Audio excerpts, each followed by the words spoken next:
Hello and good day to you once again, Minot Sports fans, and welcome back to another episode of the Minot Sports Podcast. We are on to episode 3 of the third season here on the podcast. I want to welcome you guys into another great show for you guys today.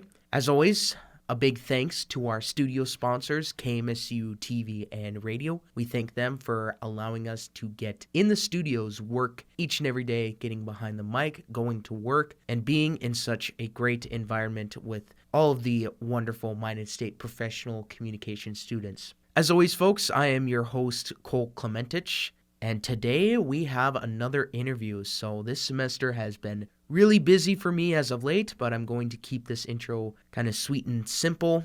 Like I said, folks, been a really busy semester for school. Haven't gotten much time to record, but don't worry, when we get on break, we'll have more time to get into some insight. We'll do some fall recap here soon and kind of start up some winter sports action as well. We're already getting some highlights on the Instagram. But I was also going to say social media, but yeah, Instagram, Twitter, and sometimes Facebook. But yeah, you can follow us on there, social media. Give the podcast a follow on Instagram. Like I said, the same social media platforms, Instagram, Twitter, Facebook, and subscribe to the YouTube channel as well. And also check out KMSU TV and Radio on those same very platforms. We also want to thank Peyton Barch Photography, our main photography sponsor, providing us with some high school action shots and some other extra well-done photo shoots, or other photo shoots, I should say. But yeah, go check him out on social media as well, Instagram and Twitter. Actually, I think he just took his Twitter down. So at Peyton Barch Photography on Instagram, check out his work. It's, like I said, high quality, top-notch, very well done. But today on the show, an interview for you guys. We have the head girls soccer coach at Minot High, Coach Pfau, and they're just coming off a season where they won the state championship. So they were the state champions for girls soccer in North Dakota high school athletics. And what a season it was. I know you'll hear the numbers here in a bit, but over 100 goals for and less than 5 or 10 against. Like I said, you'll hear the numbers, but it's insane what they were able to accomplish this past season. But yeah, really wanted to get him on the podcast, and thank goodness we got him on. So we have Minot High girls soccer head coach Coach Pfau on the podcast for you guys, talking a lot of the championship season that was, and a few other nice little tidbits of some of the Minot High girls soccer athletes, as well as some other maybe high school athletics as well involved in there. But that's going to be it for me for now, folks. And we're going to kick it off. Here is Coach Pfau. Alrighty, Minot Sports fans, and welcome back to another episode of the Minot Sports Podcast. As always, brought to you by KMSU TV and Radio. They are our studio sponsors each and every time we get the chance to record behind the mic. We thank them for their help and support each and every day. We got a good one for you here today, folks. I'm your host, Cole Clementich. We got someone on hand. We got a guest today on the show. He is the head coach of the Minot High girls soccer team here. Give it up for Coach Coach Pfau. And Coach, how are you doing today? Good day in November and new month, and looking forward to winter, I guess. Oh yeah, and it's actually already really cold out. So yeah, it's gonna be a lot of fun here. But yeah, Coach, thank you for your time today. But yeah, we're really glad to have you on. We're mostly going to be talking about the Minot High Girls State Championship last spring. Very great deal. First one in program history. Just kind of getting us started here. Before the season started, what was kind of the mindset going out? How were the players feeling as they were getting ready to start the games? Yeah, it was an interesting start to the season, as far as we didn't have a season the year before with COVID, but we were coming in off a second place finish in 2019 and returned most of those kids. So going into the season, I think we really thought we had a good chance at being one of the top teams in the WDA, and then hopefully, the ultimate goal of being one of the top teams in the state. It just kind of all came together right away the first game of the year, and it ended up being a 3-0 win, and it just kind of went from there. Oh, yeah, and what a great season it was, certainly, and it's really tough. It can be a really tough division out east, and that's really when the big games happen. And the West is no slouch either. Just kind of talk about, as each game went on, obviously you guys knew you were contenders going in. There's just, again, returning a lot of those kids, returning all that talent. What was just kind of overall game planning night in, night out, knowing that, yeah, we're good in the regular, obviously got to show it in the regular season, but really most importantly, showing it in the postseason, have had a few tries at it, but just couldn't get it done. Walk us through that regular season, just kind of game planning night in, night out. Yeah, it starts with just having an organized practice every day and having certain things that we were going to be good at every single day at practice. After that, we always had a scouting report before every game that we went through with all the kids on who the other team had, what we were going to do to try and take away their offensive threats and what they were doing defensively and how they were going to be set up. And, the kids just did an awesome job as far as, I think, looking at the scouting reports and going game by game. And I think the state tournament is really where you saw it the best. A couple teams switched what they did defensively, moved some of their faster offensive kids into the defense to where we had to make adjustments at halftime. Like the first game was 0-0 at state, and we ended up with a 4-0 win and made some adjustments at halftime, and the kids really did a good job listening. And then it was just the same. The semifinal game, same thing, that Shanley had moved one of their best players back into the defense, and we had to move a couple of kids around offensively. And then we came out with a 1-0 win that night. So just really paying attention to detail and be willing to switch a couple things on the fly. And, I give all the credit to the kids for that. Oh, yeah. And part of it can be some luck involved, too. What were some moments there where you guys were feeling like, oh, man, we may not get this? Was there any sort of adversity that you guys had to face during last spring? Yeah. During the regular season, we didn't have a lot of close games. I think 3-1 was our closest regular season game. And then we got to the WDA championship game, and that ended up being a 1-0 game where we scored late with about 11 minutes to go.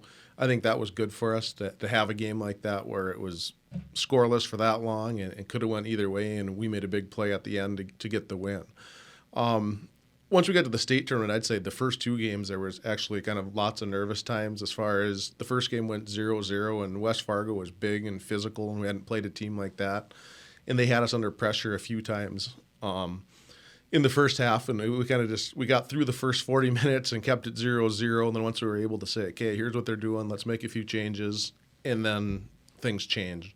Second game was probably, you could say it was lucky as far as we actually fell behind against Shanley 1-0, but then they were offsides, which was a good call, but at the same time, oh, yeah. You have to have some of those things go your way, and it was able to be a 0-0 game. That was late in the game too. I think like 15 minutes left, and Emerson Perrin got a goal for us that night to give us the win. So the first two games were very close games and nervous moments for sure. Yeah, when you talk about during the regular season 3-0 being your closest game, like it's really hard to really even consider any sort of adversity during when the games don't matter as much. Still, obviously, you got to get the win on the standings, get the higher seed as much as you can. But just what does that say about this group? How really good was this group? How I kind of guess I should ask. How easy was it to coach this group of kids here at Minot High? They made it very easy as far as they're all good soccer players. They all play throughout the summer, and a lot of them play in the winter if they're not involved in other sports. So it's a very dedicated group, and they love soccer. And it was, just a lot of, sometimes you just have like kids here, kids there, and this wasn't. This is a group that's been together since they've been 7th, 8th graders, and just came all the way up through the program with us. So you could kind of see it building and coming, and it was just a matter of getting that last weekend, to have everything go your way to get to the ultimate goal. Oh, yeah, and it certainly worked that way for you guys in the end there. But moving on, the goal differential, it was absolutely insane what you guys did this season. Correct me if I'm wrong here. You mentioned 106 goals for and 4 against. Is that? Yeah, that's correct. Holy smokes! Like that to me, that's incomprehensible. Like, how do you explain that? Like, how was coaching a group like that night in, night out? Yeah, it was pretty unbelievable. I mean, I think going into the season, we all knew we had a chance to be very good and the goal of winning a state championship. But going undefeated never really crossed my mind. I mean, it's just like you always have a night where you slip up and something goes wrong and things don't go your way. And that never happened. And then you look at the goals, 106-4, is something that, probably won't ever be done again, realistically. I mean, that's pretty unbelievable when you think about it. I still look at that number and just can't believe that happened. I mean, and there was multiple girls that could score on our team. And I think that was the biggest thing. They could take away Eleni Sandberg, but you still had Malia Burke and Morgan Perrin and Emerson Perrin and Macy Burke. And he's had all kinds of different weapons that could score. And teams really struggled with that. And, I think about it quite often still and look at that number, and I don't have a good way to explain it, but it's a pretty awesome deal. Yeah, and you talk about all that firepower that you guys had, like Eleni Sandberg, who's now playing soccer up here at Minot State. Just talk about how do you guys as a coaching staff manage, all that talent and even getting them on that work ethic, that energy, just daily. How do you guys work with this group on that front? It was a lot just moving the ball and finding the open player. You didn't really have to say much to them as far as who was going to they were super unselfish. I mean, if Lainey was open, she knew she was going to score it. If she got doubled, she knew to look for Malia or for one of our other wingers or a forward checking to her, and they just found the open player, and that's what it takes to win on a consistent basis. Is not one kid worrying about scoring, but understanding the team comes first. And I think that was kind of the motto. The team needed to come first if we wanted to get to our ultimate goals, and all the girls did it. I mean, even defensively, to think about that group only giving up 4 goals on a season is pretty unbelievable as well. Yeah, you always think offense, but the defense did an outstanding job as well. Yeah, and continuing on that, just the depth, not only the firepower, but the depth that this group had, scoring as many goals as they did and just giving up the least is just as impressive. Like, how does that all work together? How do you guys combine that into one whole group effort? Just how insane was it? Yeah, it was knowing your job and what to do on a nightly basis. I think one of their best compliments on the season might have came after the semifinal game against Shanley. Their AD, who used to be a soccer coach in Fargo at Shanley and at Fargo South years ago when I started coaching, he came up and he said, I haven't seen a girls team that wins the ball in the air like your group does. I've never seen a team do that before. And wow. It's just, it's impressive when another coach or AD comes in and says that about your group and just makes you proud that that's something we kind of harp on a lot, that we got to get the ball out of the air more than they do or we're going to be in trouble. And for somebody else to say that, I thought that was a pretty cool thing. Oh, yeah, and just hearing that from not just like another coach or a player saying that, but to hear that from an AD, that's super impressive what you guys were able to accomplish there. But kind of moving on a little bit, a lot of players, obviously we're talking all that firepower.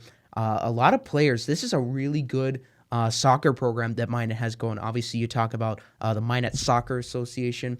They build from the ground up, going for trying to get younger players into the sport of soccer, and it's really paying all dividends. You look at the boys team; they're still doing well, and the girls team, obviously, you guys winning the state title last year.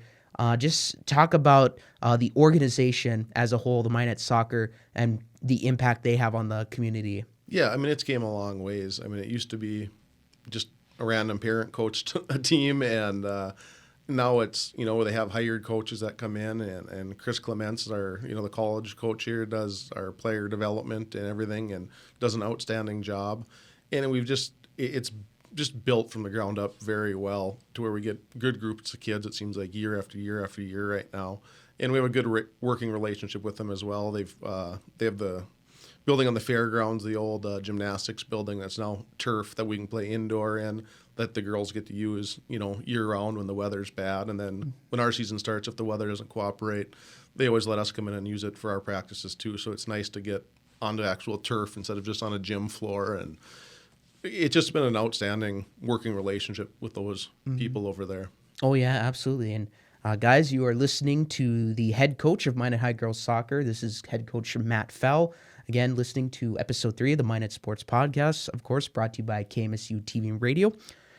Coach, another thing here, just building off of what you're saying, we actually just had the Minot State baseball coach, Scott Yule, come by last year, and I asked him about players, some of his players going off to play summer league baseball, whether it's the Expedition League with the Saber Dogs or elsewhere like the Northwoods League even. It's kind of a comparable to the girls playing at the gymnastics arena with the turf down there. I actually been inside there. It's really nice, a really nice setup for a lot of games, a lot of maybe not so much rec games. Of course, there will be some rec games, but also just some nice competitive winter leagues also. How encouraged are you as a coach to see that the girls are just working yearly 24/7? Yeah, it's great. It makes my job a lot easier just to have those kind of facilities now, and just for kids to see them and get them excited about wanting to play soccer when they have nice facilities to go play at. And even getting to play in DeWayne and Carlson now with the turf, I think is a big plus as far as getting to play in a great stadium atmosphere. All those things just make my job easier. Another thing with the Soccer Association is it used to be you kind of just went to North Dakota tournaments, and kind of like you said that with the Minot State coaches, a lot of these kids get the opportunity to go play out of state now too, and I think that helps a lot getting to see some of the competition around the country. And a couple of kids have been invited to play with like South Dakota United. We had 2 girls that went and played with them this summer, and they actually won like the national tournament at their age group. So that's insane. Yeah, a pretty cool thing what soccer's doing right now and the opportunities that kids have. I want you to add on to that a little more. So I've actually seen some of the things on Twitter specifically, like I can't remember if it was one or both of the Burke sisters, I believe, played in South Dakota. Just what is that overall? I kind of had some questions about it, and that thinking like, oh, this is really cool. What was that all about? Or I guess you kind of already touched on it a little bit already, but expand on it a little more. Right. Yeah, I believe it was the 2 Burke sisters, and then Emerson Perrin, and I believe Laney went to. And it's just it's a South Dakota United. It's just like their top team in the state. And some of these girls have went to camps and been with these kids, and they got invited to come play with them. And I think it was 2 different age groups that played, but the younger 2, Emerson Perrin and Macy Burke, who are sophomores this year, they're the 2 that their age group, I think it was U16, went and won the national tournament. So they got to see lots of good soccer. Our just local Minot group of girls went to the Blaine Cup or the USA Cup in Minneapolis this summer, and they made it to the semifinals of that and lost in a shootout. So I mean, they were close to getting to a championship game of another big tournament, and that was just our Minot group. So pretty impressive stuff for kids in Minot, North Dakota to be playing. Especially in this community. Yeah, exactly. Absolutely. And when you have the soccer association like that producing all these players, it is good that they're being given the opportunity to be recognized and opportunity to just play a quick short season out of the state. And that was a super job, I believe. Once I saw the tweet of SD United, I think with the Burke sisters, kind of having fun there. And that was, again, really cool to see there. And expanding on that even more, this high school program, the Minot High Girls program that you guys have, just the culture and everything you guys have built up, the girls, there's been a lot of players that have moved on to play college athletics. Obviously, we'll get more into the state championship season here in a little bit, but talk about the just the recycling of players going off to play college soccer. How awesome is that to see? Yeah, we've had a lot of girls. I need to sit down someday and just over the 20 years make a list of every single kid that's went just to see what the number is. But it seems like in the last 10 years, I'd say 1 to 3 players kind of in that range has went on to play college soccer, which is a pretty incredible thing. I think the NSIC definitely getting us becoming part of that league certainly helped as far as Minot State recruiting kids plus other teams in that conference, seeing how good our players are, and they're after them too. So I think that helps a lot as far as getting kids to the next level. I think we're going to have a pretty cool thing here within the next month too, just of girls this year. We have 8 seniors coming back, and I think a lot of them are going to play at the next level. It's where we'll see some signing days and continue that trend. And we're already seeing one with Aaron Oster in Jamestown. Regan Meyer's already there. Obviously, we had Coach Bachmeyer on last year to talk a little bit extended on that, but we're already seeing it now. And how cool is that for them to get recognized early? Yeah, it's very nice to see those kids get that recognition. And, Erin's a great one as far as she might be the hardest working kid I've ever had. I mean, she just loves the game, and she's just kind of good at all aspects. Like, she doesn't have like a special thing that makes her great. It's just she works so incredibly hard. And for a college to see that, and that coaches, want kids like that in their program is a good thing. And Erin's going to have a great career, I think, at Jamestown. It's gold. Yeah, absolutely. And so again, a lot of names in particular. We have Lainey Sandberg and Brooklyn Casey here at Minot State. Obviously, Erin going to Jamestown, and also some of the boys too. Even Regan Meyer to Jamestown. I believe it was Cam Belinsky to Concordia. Like the names, the list just goes on and on and on. And that says a lot about the program. Obviously, with the Soccer Association and what you guys have been able to do. Have you guys been keeping track on a lot of these kids out in secondary education and sports? Like our kids that are in college, You're saying? Okay, yeah, I try to follow as many as I can. Obviously, the Minot State ones are the easiest with it being here. And seeing, Sophia Lewis is actually another Minot High kid too. Oh yeah, when you look there's at so many. It goes on. Yeah, I totally forgot. That's probably one I shouldn't forget. So, what she's done goal wise and just for Minot State soccer. But yeah, it's fun to look. The younger Lewis sister played at Green Bay. I know. Even Olivia Lewis. Yeah. Man, so and there's so many kids all over the place that are playing, and that's a really cool thing, because that used to not be the case with soccer. If you got one kid every 5 years, that was kind of what you got, and now we have multiple kids. Like, I think this year out of our senior group, there's 6 of them that are planning on playing college soccer. So that's good. That's 6 out of 8, and then there's a 7th that could possibly be going in a different sport. So if you have 7 out of your 8 seniors planning on playing a college sport, that's a pretty good thing that our part of the country has going on. And that's a great point that you make right there, in particular with 7th one that could be going into another sport. I guess it's a positive thing, but what are your thoughts on how many kids on the team also play several other sports, and just kind of give us your insight on that. How good is it for the kids to stay active, be involved yearly? Yeah, I think it's really important to do multi-sports. There's nothing wrong with specializing in one, but I think sometimes those multi-sports, you see other coaches, you get in other cliques of groups of kids. I think it's a really good thing with the number of kids that play multiple sports. I think you can look at, like the Burke sisters do cross country, and then they do track and soccer. We have multiple girls. Emily Teeley does hockey and soccer. There's lots of kids that are involved. Some of them do. Marissa Thorson has been basketball, soccer. So it's the list kind of goes on and on of kids that do multiple sports. And I'm a Minot High person, so I really believe in it. All of our sports are good, and if we're going to help other programs out at Minot High, that's a good thing. Oh, yeah, and another you brought up just now here, I was at Eric Ramstead. I didn't make it for the Jim Hill event, but I was able to make it for the Ramstead event. There was a kind of a Minot High. It was a middle school athletics signing day is what it was. And I'm sure, obviously, you were there for that. Just talk about the environment overall.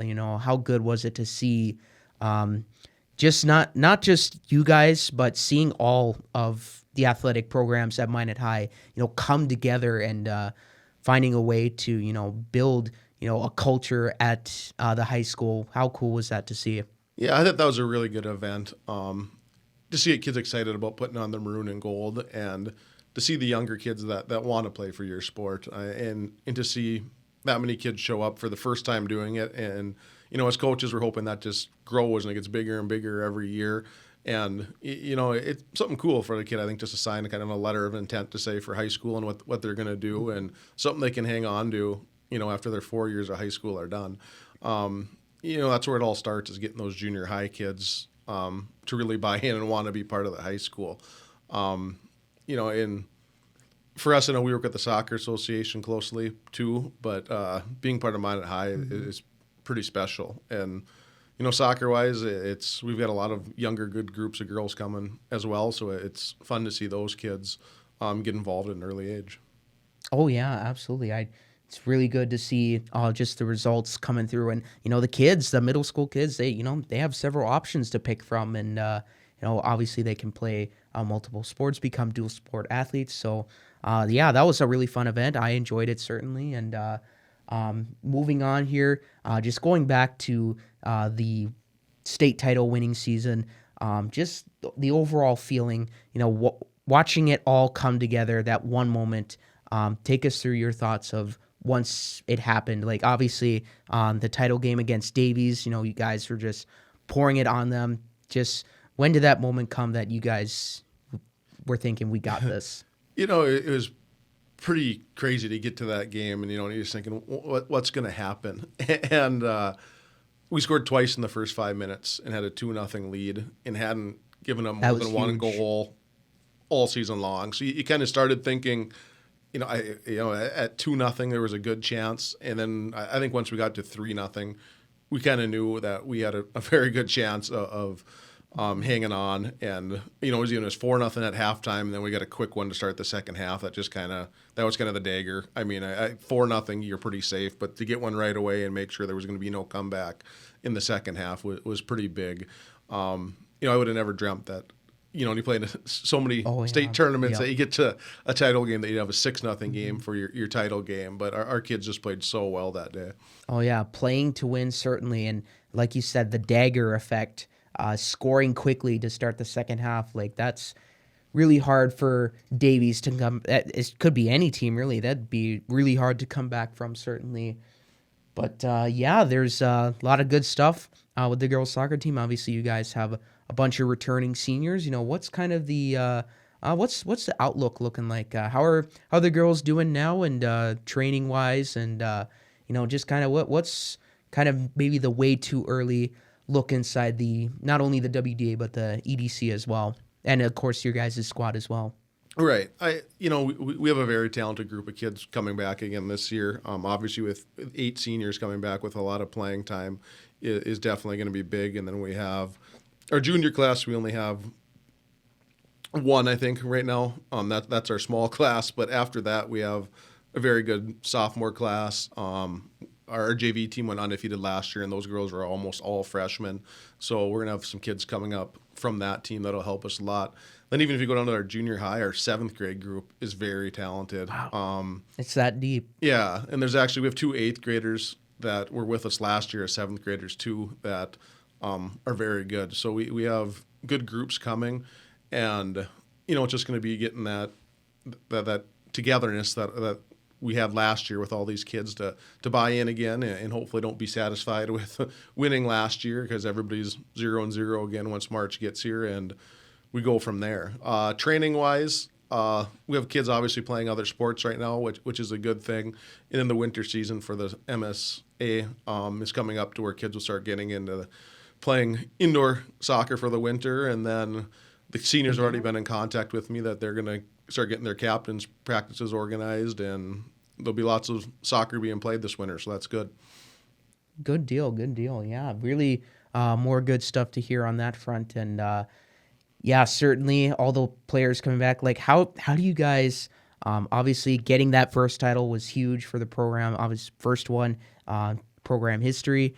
How do you guys, even before winning the title, like how do you guys just continue to, I guess, how do I word this? It's, how do you guys just continue to come back year after year with the same up-tempo, high energy, just playing.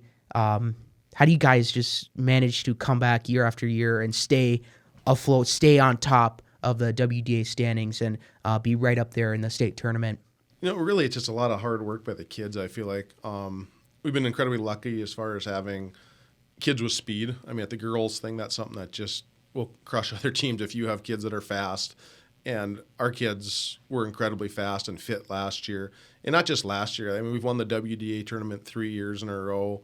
And just when you look at like some awards, like Sophia Lewis, Allison Lepp, and now Malia Burke this year all won Gatorade Athlete of the Year. So we've had some very talented kids come through, and it helps when you have good athletes. Oh, yeah. There's no question about that. And I think just the other girls in our community now, like seeing that success and seeing the winning, they're going, I want to be a part of that, and that's how I was growing up.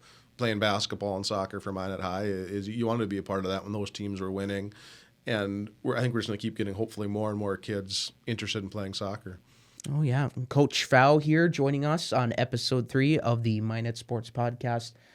Coach, you mentioned it earlier, Dwayne Carlson Stadium, brand new turf. I asked Coach Bachmeyer about this too. Thoughts on it? It's really beautiful. I've covered quite a few games there. How awesome is it to be playing there? Yeah, it's great. I mean, just being in the stadium atmosphere is, to me, so much better. I mean, nothing against the soccer complex. Oh, yeah. Same here too, yeah. Yeah, we enjoyed playing there too, but just being in the stadium atmosphere, I just think adds so much, and being under the lights.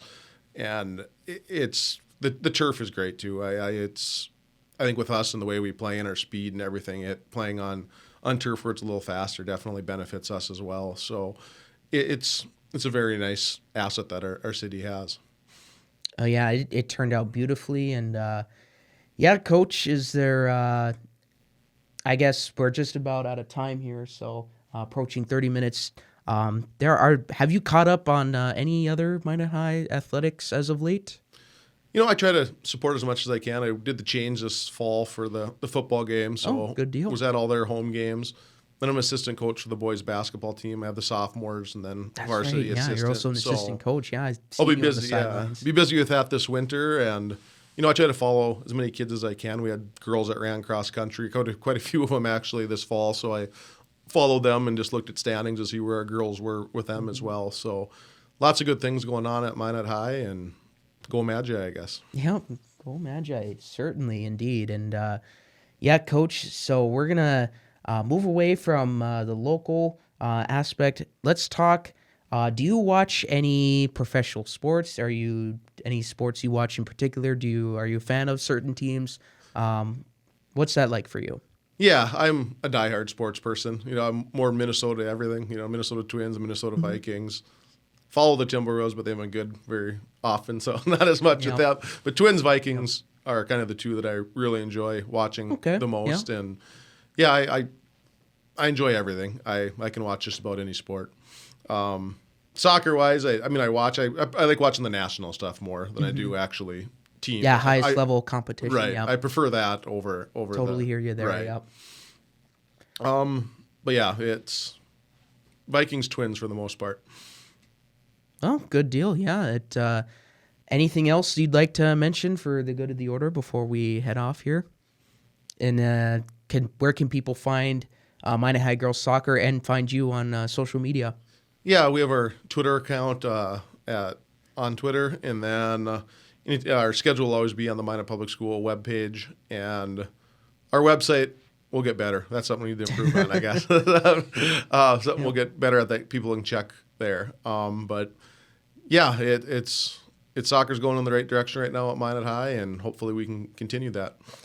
Absolutely. Well, I'm certainly looking forward to the home opener. Hopefully, nothing too much of conflict. But looking forward to seeing how you guys play. And Coach, thank you for being on the show today. Great stuff talking with you about the title-winning season and looking ahead as well. Thanks for having me. I appreciate it. Absolutely. And there you have it, Minot sports fans. You just heard the head coach of Minot High Girls Soccer and assistant coach for Minot High Boys Basketball. This has been Matt Pfau. Once again, great stuff talking about the championship-winning season for Minot High Girls Soccer, their first in program history, and lots of other unique soccer stuff and some cool sports insight as well. But with that, Minot Sports fans, we are going to take a quick break. Don't go anywhere. Welcome to KMSU TV and Radio. You might be asking, what is KMSU? It is the brand name for the MSU Broadcasting Department, home to the many young and aspiring communication majors here at Minot State University. When joining KMSU, there will be many different opportunities to get involved. Students will get a hands-on learning experience in lots of future career fields, like the production of content, being a leader in public relations, operating social media, or even writing and journalism. KMSU is also home to the local public access channel, where students can produce the weekly campus TV show and talk on live radio. From us here at KMSU, we hope to see you along the way. Alrighty, Minot sports fans, and welcome back. You just heard the head girls soccer coach at Minot High School. That was Coach Pfau on the interview right there. And lots of great stuff we got from him. Lots of game planning during the season, time during the state tournament.